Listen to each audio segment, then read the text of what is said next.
Hi students, आज हम question number 6 जो है एक्सरसाइज का उसकी जर्नल एंट्री सीखने वाले हैं। सो ये भी बहुत इजी है। सिर्फ 8 जर्नल करनी है। यहाँ पे मैंने कंबाइंड टेबल बना लिया है। अगर आप चाहे तो अलग अलग टेबल भी बना सकते हैं, ठीक है, कोई इश्यू नहीं है। स्टार्ट करेंगे। सबसे पहला question, book value of machinery is 50,000 which is taken over by partner Darshan for ₹55,000। ठीक है, सबसे पहले बुक वैल्यू जो है मशीनरी की वो 50,000 है, उसे हमें ट्रांसफर करना है। फर्स्ट में फर्स्ट एंट्री मशीनरी एसेट है, क्लोज होगी तो क्रेडिट हो जाएगी, तो डेबिट कौन होगा? Realization account. Realisation account debit 50,000 to machinery account.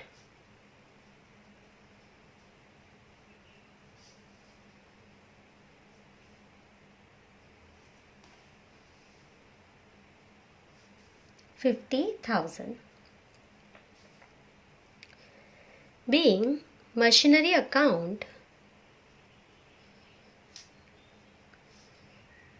closed and transferred to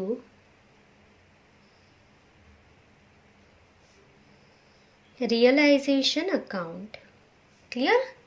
चलिए, हमने यहाँ पे क्या किया? सिर्फ मशीनरी अकाउंट को क्लोज किया है। आगे हमें बोला है one partner Darshan taken machinery for ₹55,000। Darshan machinery लेके जा रहा है। अगर मशीनरी को सेल करते तो पैसा मिलता, ठीक है। यहाँ पे पैसा किसके पास से लेंगे? दर्शन के पास से लेना है। दर्शंस कैपिटल अकाउंट डेबिट, उसके कैपिटल अकाउंट में से ले लेंगे। कैश के जगह पे दर्शन डेबिट हो जाएगा, ठीक है। और ये पैसा कहाँ पे जाएगा? मतलब ये जो हम कैपिटल अकाउंट में से ले रहे हैं उसका पैसा वो कहाँ पे जाएगा? Realisation account. और पार्टनर ने कितने में लिया है? 55,000।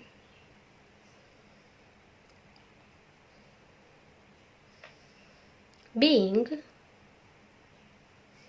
मशीनरी टेकन बाय दर्शन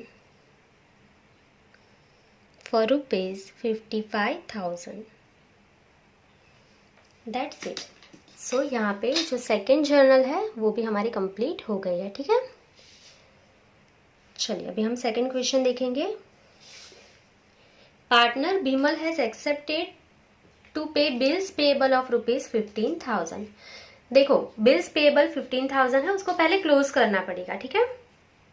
यहाँ पे नहीं बोला है कि बिल्स पेबल अनरिकॉर्डेड है, वो रिकॉर्डेड ही होंगे। 15,000 बुक में रिकॉर्ड है तो ही पे करना है ना, ठीक है। तो पहले बिल्स पेबल को क्लोज करना पड़ेगा। बिल्स पेबल हमारे लिए क्या है? लायबिलिटी है। लायबिलिटीज क्लोज होती है तो डेबिट हो जाती है, ठीक है। Bills payable account debit to realisation account.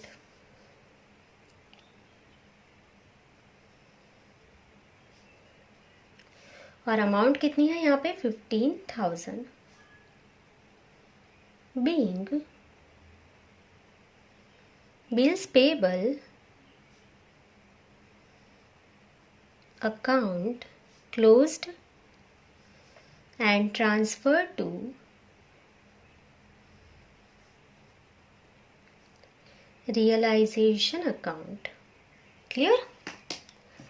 चलिए, अभी ये जो बिल्स पेएबल है वो पार्टनर बिमल एक्सेप्ट कर रहा है पे करने के लिए, ठीक है। चलिए, तो अगर ये पार्टनर पे करेगा पैसा, अगर हम पे करते तो कैश बैंक क्रेडिट होता, उसकी जगह पे पार्टनर क्रेडिट होगा क्योंकि हमें पार्टनर को पैसे देने हैं। बिमल ने ये पैसा पे किया है, ठीक है, तो उसे हमें पैसा देना पड़ेगा कैपिटल में, तो क्रेडिट करेंगे। तो डेबिट कौन हो जाएगा? Realisation account. Realisation account debit to Bimal's capital account.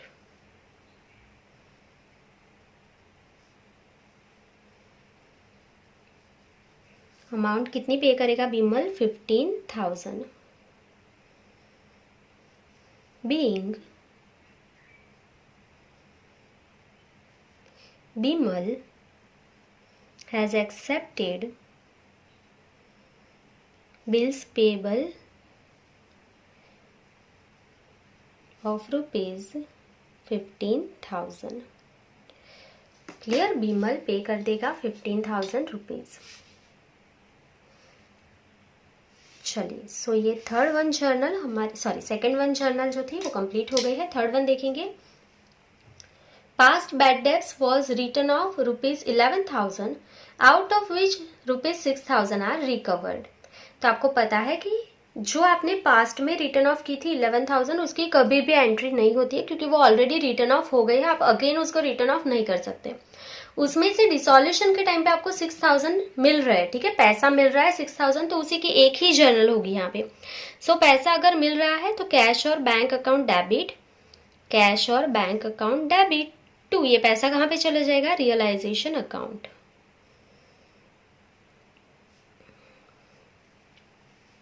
और अमाउंट जो है वो कितनी है? 6,000 आपको रिटर्न मिले हैं। सो यहाँ पे हम लिखेंगे 6,000 रुपीज। क्लियर तक?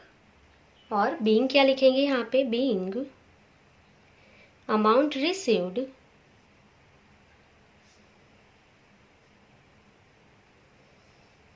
For bad debts. 11,000 की आपको जर्नल नहीं करनी है, वो आप लर्न रखना, ठीक है, अदरवाइज मिस्टेक हो जाएगी। चलिए, सो यहाँ पे थर्ड नंबर तक कंप्लीट हो गई है जर्नल। नेक्स्ट पेज पे जाएंगे। Question number 4। Book value of sundry assets is ₹2,70,000 and realized ₹2,27,000, ठीक है। सो यहाँ पे सन्ड्री एसेट्स जो है वो 2,70,000 है बुक में, तो उसे क्लोज करना पड़ेगा। सो एसेट को क्लोज करेंगे तो क्रेडिट हो जाएगी, ठीक है। सो डेबिट कौन होगा यहाँ पे? Realization account. यहाँ पे लिख लेंगे फोर्थ, उसमें नंबर 1 रियलाइजेशन अकाउंट डेबिट,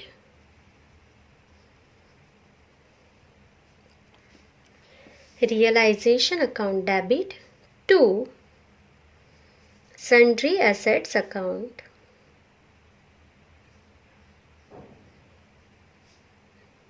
और बुक वैल्यू कितनी है? 2,70,000, ठीक है, हमने बुक वैल्यू से इसको क्लोज किया है। So being sundry assets account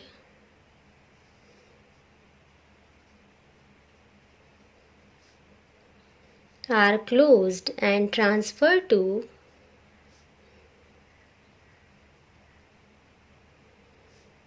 realization account। Clear? चलिए, इसको सेल किया हमने और हमें अमाउंट रिसीव्ड हुई 2,27,000। सो पैसा मिलेगा हमें। सो क्या लिखेंगे हम? Cash bank account debit to realisation account, ठीक है, second journal. So second journal cash और bank account debit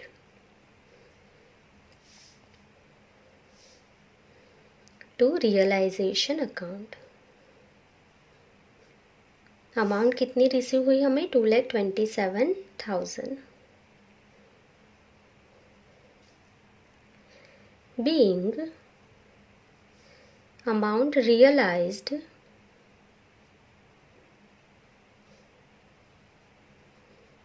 from sale of sundry assets। क्लियर? चलिए, सो यहाँ पे जो फोर्थ वन थी जर्नल वो कंप्लीट हो गई है। अभी नेक्स्ट देखेंगे fifth question.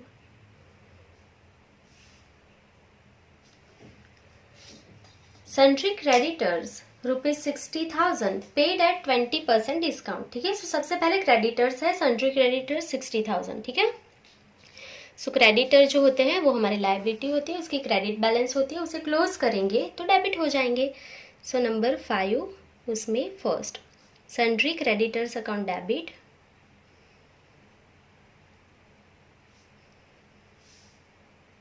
To realisation account. Being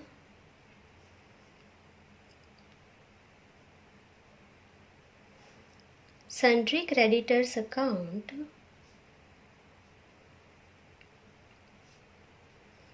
are closed and transferred to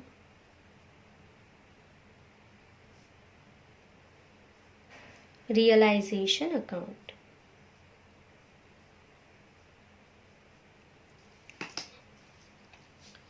चलिए अब हमें क्या करना है, सो ये जो क्रेडिटर्स है उनको 20% डिस्काउंट से पे करना है, ठीक है।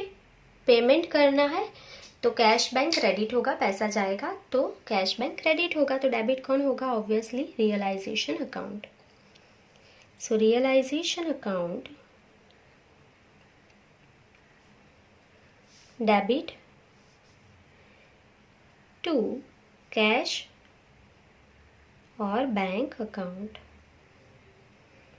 सो हमें कितने पे करने थे, यहाँ पे अमाउंट मैंने नहीं लिखी है, क्वेश्चन नंबर 5 में हमें दिए है 60,000, ठीक है। सो हमें 60,000 पे करने हैं, उसका 25% हमें डिस्काउंट मिल रहा है।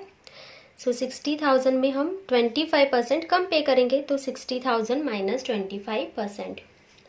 सो आंसर यहाँ पे हमारा क्या आएगा, 45,000। तो हमें सिर्फ कितने पे करने हैं, 45,000। क्लियर। चलिए एक बार इसे चेक कर लेंगे, 60,000 माइनस 25%, 45,000, ठीक है। सिर्फ इतने ही हमें पे करने हैं। सो यहाँ पे हम लिख लेंगे बीइंग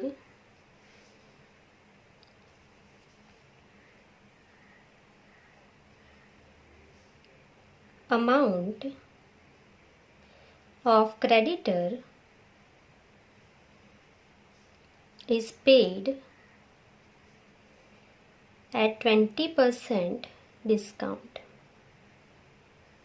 ठीक है। 20% डिस्काउंट पे हमने क्रेडिटर्स को अमाउंट पे किया।